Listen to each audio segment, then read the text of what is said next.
নওগাঁয় শয়তানের নিঃশ্বাস নামে পরিচিত রাসায়নিক পদার্থ ব্যবহার করে অভিনব কায়দায় বয়স্ক নারীদের সম্মোহিত করার খবর এখন মানুষের মুখে মুখে। এই কৌশলে স্বর্ণ ও টাকা লুটে নেওয়ার একটি চক্রের 3 সদস্যকে গ্রেপ্তার করেছে জেলা গোয়েন্দা পুলিশ বা ডিবি। প্রযুক্তির সহায়তায় টাঙ্গাইল থেকে তাদের গ্রেপ্তার করা হয়।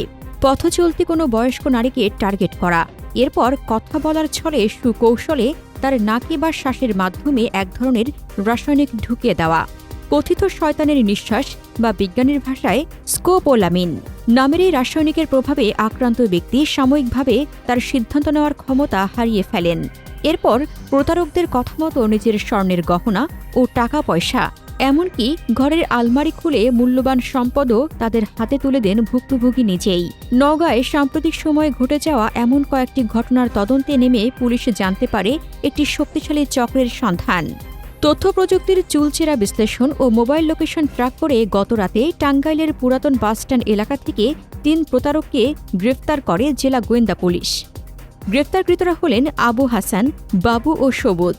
তাদের সবার বাড়ি নারায়ণগঞ্জের রূপগঞ্জ থানার চনপাড়া এলাকায়।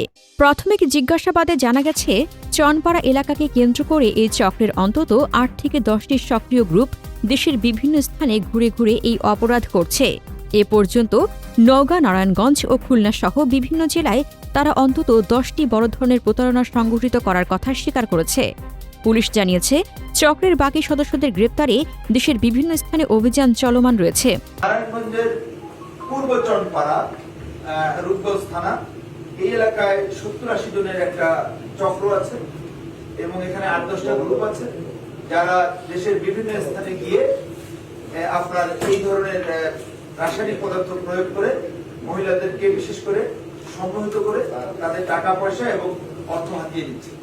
আমরা তাদেরকে অ্যারেস্ট করেছি। তারা জিজ্ঞাসাবাদে জানিয়েছে যে তারা ইতিমধ্যে নারায়ণগঞ্জ, নওগাঁ, খুলনা, ফরিদপুর সহ বেশ কিছু জেলায় প্রায় 10-12টার উপরে তারা আপনার এই শয়তানের নিঃশ্বাস বা আপনার স্কোপোলামিন এই কেমিক্যাল প্রয়োগ করে তারা বিভিন্ন মহিলাদেরকে সম্মোহিত করে তাদের অর্থ এবং টাকা পয়সা হাতিয়ে দিয়েছে।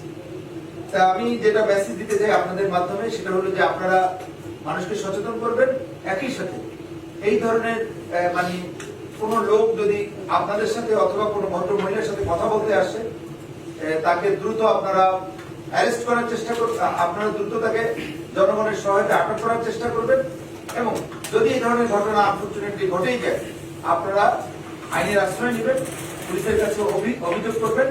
জেলা পুলিশ এই ধরনের অপরাধীদের কঠোর হস্তে দমন করার জন্য বদ্ধপরিকর। তবে এ ধরনের অনাকাঙ্ক্ষিত পরিস্থিতি এড়াতে অপরিচিত মানুষের সাথে কথা বলা কিংবা তাদের কাছ থেকে কোনো জিনিস গ্রহণের ক্ষেত্রে সাধারণ মানুষের সচেতন ও সতর্ক থাকার কোনো বিকল্প নেই।